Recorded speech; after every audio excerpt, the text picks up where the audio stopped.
¿En qué supuestos se puede trasladar la responsabilidad tributaria al exadministrador de una sociedad?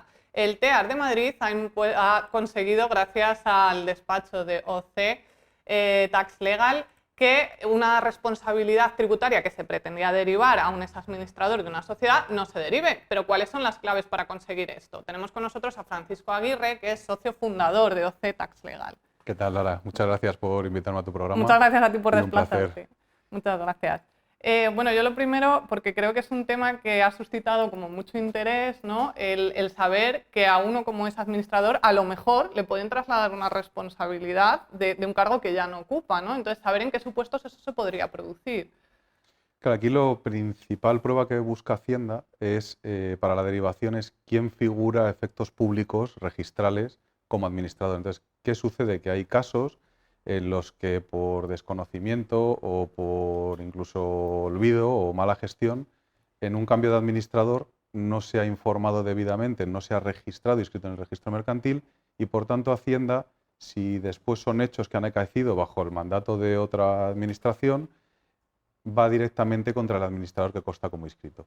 ¿Qué sucede? Que es que directamente una vez que inicia el procedimiento no para a ver si ha sucedido o a valorar los hechos, sino que, por ejemplo, en este caso ya se le advirtió de, oiga, ese órgano de administración cambió, todo esto ya no es así, no sucedió bajo el mandato de la administración, pero hay que recordar que Hacienda puede derivar bajo dos supuestos, principalmente, ¿no? Subsidiariamente, la responsabilidad de los administradores, que es en el caso en que la compañía ha cometido alguna infracción tributaria y el administrador o lo ha permitido o no ha puesto los medios necesarios para evitar esa situación, que es donde se entiende que existe una negligencia, un dolo por parte del administrador, o cuando yo, siendo administrador de una compañía, pues que sucede muchísimas veces, cuando escuchas que te comentan que, oye, la compañía ni la disuelvo ni la liquido, sino que la dejo ahí, ¿no? Muerta, sin hacer nada, la dejo inactiva.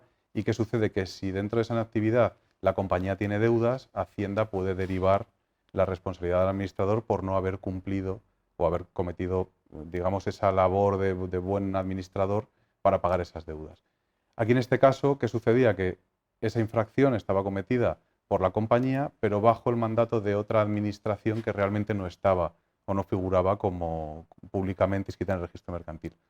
Hacienda fue contra el administrador, le derivó la responsabilidad y al final, bueno, pues gracias al TEAR, bueno, que es un órgano dependiente de la propia administración tributaria, pero que puso un poco de sentido común y de hecho a raíz de una sentencia que salió hace muy poquito, el 20 de mayo, del Tribunal Supremo, en donde le dice a la agencia tributaria que no puede derivar esas responsabilidades si no es ella quien prueba esa negligencia del administrador, ¿no?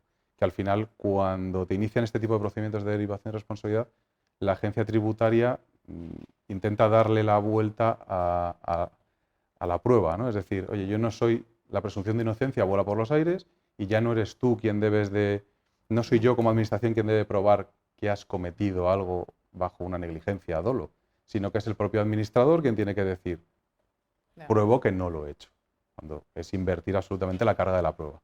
Y a raíz de eso, pues en la sentencia, en la resolución del TEAR, lo que viene a decir es recordar a Hacienda que es ella quien debe probar esa negligencia y además que si un cargo ya cesó, y de hecho se le presentaron pruebas como la propia escritura donde se cesaba el cargo, se nombraba un nuevo administrador, que no es derivable ninguna responsabilidad porque la norma específicamente dice que tiene que ser bajo la vigilancia de esa administración.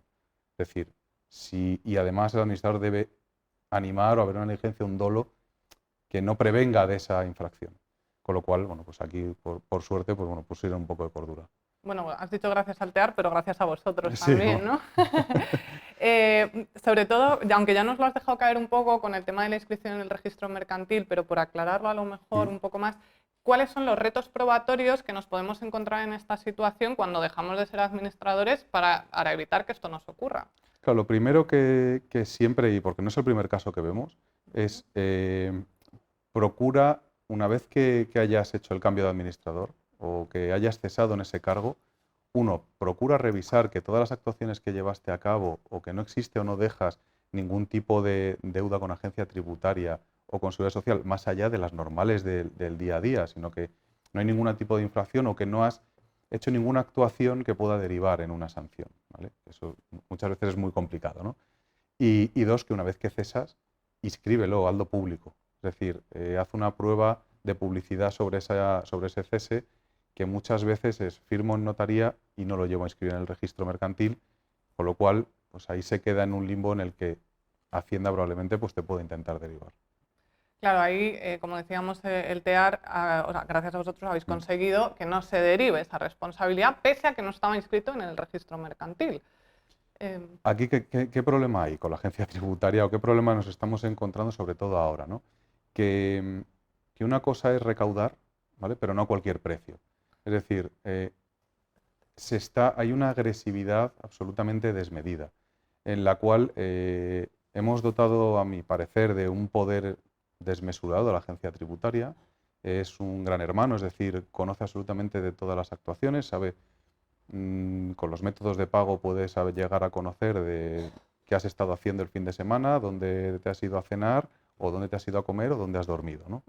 Y al final toda esa información que nosotros como ciudadanos contribuyentes decidimos ceder a la agencia tributaria, el problema es que se está viendo que no existe una igualdad de posición a la hora de ser investigado, sino que es, oye, yo cojo, te abro una inspección, determino determinadas cosas en las cuales puedo tener o no razón, ¿vale?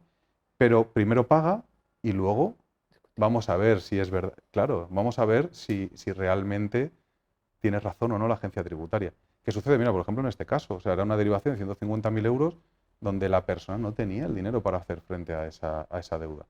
Fueron a embargarle la casa, fueron a embargarle, es decir, al final haces un muerto civil cuando realmente luego se ha demostrado que tenía toda la razón.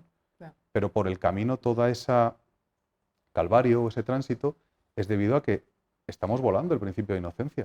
Es decir, estamos diciendo, oiga usted, primero pague y luego defiéndase. Que nos ha pasado en muchas inspecciones, que el inspector te dice, oiga, no, es que si esto a lo mejor tienes razón, vete a los tribunales y que te den la razón. Dice, ya, pero es que usted está emitiendo un acto a sabiendas de que es injusto, eso se llama prevaricación. Totalmente. Y es el poder que les hemos dado y a lo mejor habría que revisar un poco cómo se está actuando. Pues sí, voy a aprovechar además a hacer un llamamiento a recordar que nos podéis seguir en la comunidad de Tinku, en la que estamos todos los profesionales que nos podéis ver aquí. Así que recuerda que nos puedes seguir, dejar tus comentarios también y preguntarnos todas las dudas que te surjan. Justo me interesa mucho esto que estás comentando porque yo coincido en lo que dices completamente, ¿no? Pero me gustaría también que desde tu opinión profesional y vosotros que habéis llevado este asunto nos aclararas un poco cómo crees tú que esta sentencia de alguna forma sienta a lo mejor un buen precedente, ¿no? Para evitar este tipo de situaciones injustas en el ámbito, bueno, cuando alguien deja de ser administrador, ¿no? Claro, al final, ¿qué está dando? Protección a aquellas personas que lo que decíamos, ¿no? Oye, que cuando preguntabas, ¿qué recomiendas? Pues oye, inscribirlo en el registro mercantil. Y aquí que se da protección a esas personas que por mal asesoramiento, por descuido, que muchas veces errores cometemos todos. Y es decir, no por un error voy a tener que pagar, que es lo que por desgracia está sucediendo, ¿no? Entonces, esto lo que permite es, oye, aunque usted no haya inscrito el cargo de administrador, si realmente lo llevó a cabo y fue su decisión el cesar y nombrar uno nuevo, y tiene documentación que lo pueda probar, va a poder también defenderse y debe admitirse a prueba por la Administración Tributaria que no se estaba admitiendo. Entonces, esto se encauza pues, por lo que veníamos hablando un poco, es que actualmente la Administración Tributaria, por ejemplo, en un procedimiento sancionador, hay un 90% de los procedimientos sancionadores, digo un porcentaje que no es realmente un cálculo, ¿no? Pero desde nuestra experiencia en el despacho, la gran mayoría y más de un 90% de los casos de expedientes sancionadores los estamos ganando. Y es porque la Administración directamente por cualquier tipo de actuación, usted se equivoca en una declaración y los quiere hacer bien, porque los contribuyentes lo quieren hacer bien. Y por eso buscan asesores fiscales.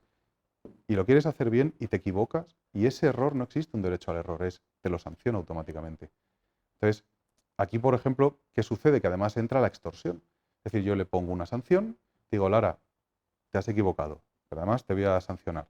Te pongo la sanción, pero mira, Lara, si no me recurres y me pagas en plazo la sanción, te reduzco un 70%. Ya no son 1.000 euros, son 300. ¿Qué te parece? Entonces es como agacha la cabeza que si eres obediente, pues oye, pasas por aquí, pagas y encima lo ves como bueno. Y por desgracia, en el fondo lo que se están beneficiando es y en Hacienda lo he hablado con muchos inspectores de Hacienda, ¿no? Al final sabemos que por miedo a la agencia tributaria y por desconocimiento, la gente al final acaba pagando. Y en aquellos casos en que se recurre, damos la razón. Con lo cual incluso te admiten de estoy emitiendo un acto a sabiendas de que es injusto. Ya, bueno, Pero, pero es que por eso recaudar sí, pero no a cualquier precio. Entonces al final somos ciudadanos, no súbditos, es decir, trátame con respeto y trátame como cualquier economía normal y avanzada merece. Es decir, nosotros tenemos un cliente que venía de que le estuvieran asesorando pues cometiendo algún error, en el cual él venía pagando una cantidad muy significativa superior de impuestos a la que debía. ¿Qué sucede? Que en los últimos 4 años hemos conseguido que le devuelvan ese importe, pero todo lo anterior, Ya. Hacienda no dijo nada. Que oiga, si sabía que estaba haciendo algo incorrectamente el contribuyente, le podía haber llamado para decirle, igual que me llamas para pedirme más, llámale para decirle, oiga, le devuelvo. Entonces, Sí, sí, Pues coincido en todo. Precisamente también para evitar a lo mejor llegar a ese problema, ¿no? sí. Desde tu experiencia o cómo ayudáis vosotros a los clientes para prevenir o eso, ¿qué les recomiendas para prevenir todas estas situaciones? Pues les recomiendo asesorarse muy bien porque hay un problema que es que el asesoramiento de hoy a lo mejor el día de mañana no sirve. Y no sirve por 2 cosas. Uno, porque estamos ante un escenario absolutamente cambiante que genera al final inseguridad jurídica. Y 2, porque donde un acto que se presumía que se estaba haciendo bien y que todos teníamos como correcto, puede llegar la agencia tributaria bajo el criterio de la interpretación de la norma y cambiarlo.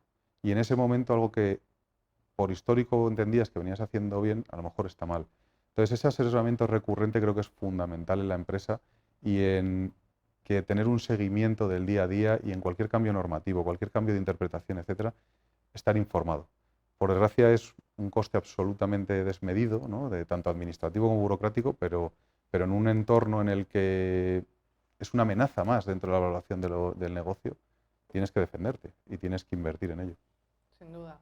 Francisco, muchas gracias A por vosotros. explicar además un tema tan complejo así con esta sencillez. Muchas gracias por venir y estar con nosotros. A ti, Lara. Muchísimas gracias por Muchas todo. gracias. ¿Y vosotros conocíais todos estos riesgos? ¿Estáis al tanto, los que sois administradores de empresa? Cuéntanoslo. Por nuestra parte, vamos a ver más proyectos de Tinku.